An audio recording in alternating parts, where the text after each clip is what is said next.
Finally Gautam Mittal के बेटे और वन ऑफ यंगेस्ट बिजनेसमैन आकाश मित्तल की शादी हो चुकी है, वो भी एक अंधी लड़की से। सर क्या आप बता सकते हैं? आकाश सर इतने हैंडसम और डेसिंग है, फिर उन्होंने एक अंधी लड़की से शादी क्यों की? शादी क्यों की? उसका मतलब क्या है? मैं गौरी से प्यार करता हूँ, इसलिए मैंने गौरी से शादी की है और अब वो मेरी बीबी है।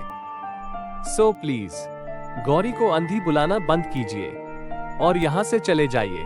अपनी इज्जत बचाने के लिए आकाश को मीडिया के सामने झूठ बोलना पड़ता है, लेकिन गौरी मन ही मन आकाश की बातें सुनकर खुश हो जाती है। उस दिन रात को जब गौरी अपनी कमरे में सो रही होती है, तब हॉल में सब बैठे हुए रहते हैं। आकाश, तुमने ये क्या किया? अब हमारी शादी कैसे होगी? गौतम, ये सब क्या है? आदित्य, हमें सच में नहीं पता था कि मीडिया रिपोर्टर्स वहां पर कैसे पहुंचे। उसी वक्त आकाश ने सिचुएशन हैंडल करने के लिए जो कुछ भी कहा, वो सब ठीक था। आदित्य भाई साहब, उसी वक्त आकाश को जो ठीक समझा उसने वही किया। आप चिंता मत कीजिए, बस कुछ ही दिनों में तो ये अंधी लड़की मरने वाली है। उसके बाद आकाश और चारू की शादी करा देंगे। हाँ चारू डाले, बस कुछ ही दिनों की तो बात है, हम दोनों बहुत जल्दी ही शादी करेंगे। तब अचानक गौरी नींद से जाग जाती है और वो हॉल की तरफ आती है जहाँ पर वो सब बातें करते थी। एक किसकी आवाज आ रही है? कोई मेहमान आए हैं क्या? लेकिन इतनी रात में कौन आया है? सभी गौरी को वहाँ पर देखकर चौंक जाते हैं। अरे गौरी बहू, तुम यहाँ पर आओ, यहाँ पर बैठो। नहीं मम्मी जी, वो मैंने हॉल में से किसी की आवाज सुनी, इसीलिए यहाँ पर चली आई। कोई आया है क्या? हाँ गौरी बहू, मेरी सहेली की बेटी आई है, बस उसी से हम लोग बातें कर रहे थे। Hi Gauri, I am really very very sorry कि मैं तुम्हारी और आकाश की शादी में पहुँच नहीं पाई। कोई बात नहीं, आप आए इतना ही बहुत है। उस रात गौरी को सब जैसे तैसे कोई शक होने नहीं देते। अगले दिन आकाश और गौरी जब एक साथ कमरे में होते हैं, तब आकाश जी, जब से हम दोनों की शादी हुई है, तब से आप 2 मिनट भी मेरे साथ बैठे नहीं। कुछ समय मेरे साथ बैठिए ना, मुझसे कुछ बात कीजिए ना।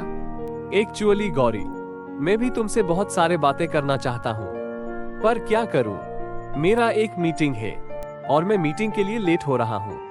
कोई बात नहीं आकाश जी, मैं रात तक आपका इंतजार कर लूंगी, आप जाइए। फिर आकाश चला जाता है। वो चारू के साथ घूमने जाता है। गौरी मानो मीरा की तरह अपनी कान्हा का इंतजार कर रही थी, पर आकाश हमेशा बहाने देकर गौरी को झूठी उम्मीदें और आश दे रहा था।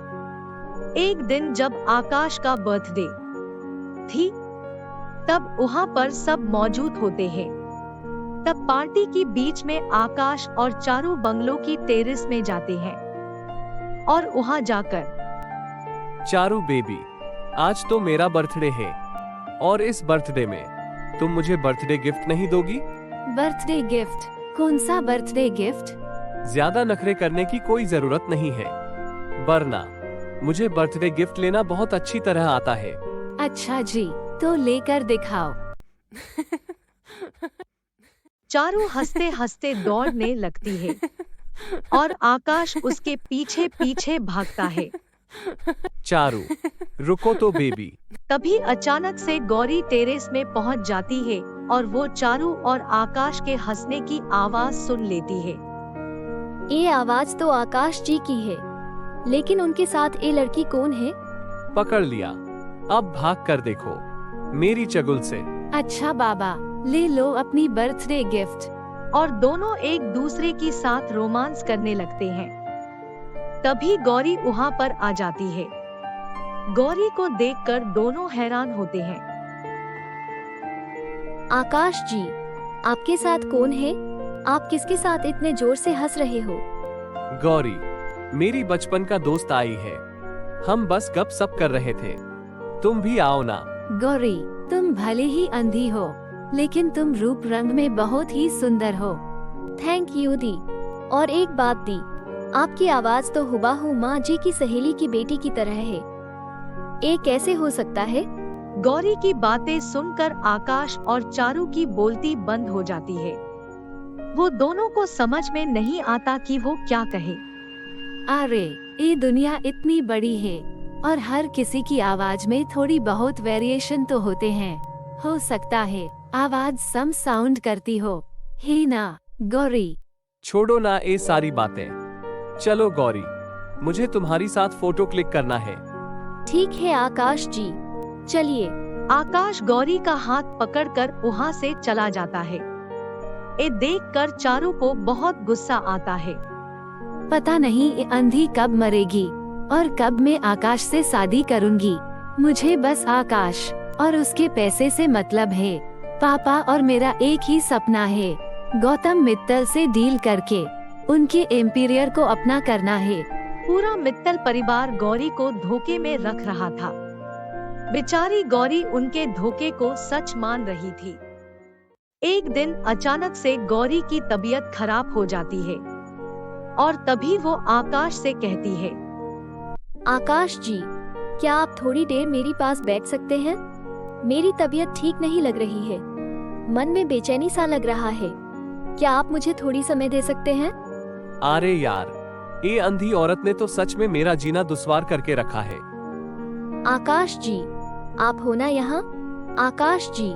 आकाश बिना कुछ कहे वहाँ से चला जाता है और बेचारी गौरी बस उसका नाम पुकारते रह जाती है और उसकी राह देखते देखते सो जाती है। चारू और उसके पिता अब परेशान होने लगते हैं। चारू बेटा, हमें जल्द से जल्द कुछ ना कुछ तो करना ही होगा। ना जाने वो अंधी लड़की कब मरेगी। वो मर जाए उससे पहले ही हम ही उसे मार देते हैं। वाओ, ग्रेट आइडिया पापा। अब तो हमें यही करना चाहिए, तब जाकर मैं आकाश से शादी कर पाऊंगी और हमारा मकसद कामयाब हो पाएगा। चारू और उसके पापा अब बहुत बड़ी चाल रचते हैं।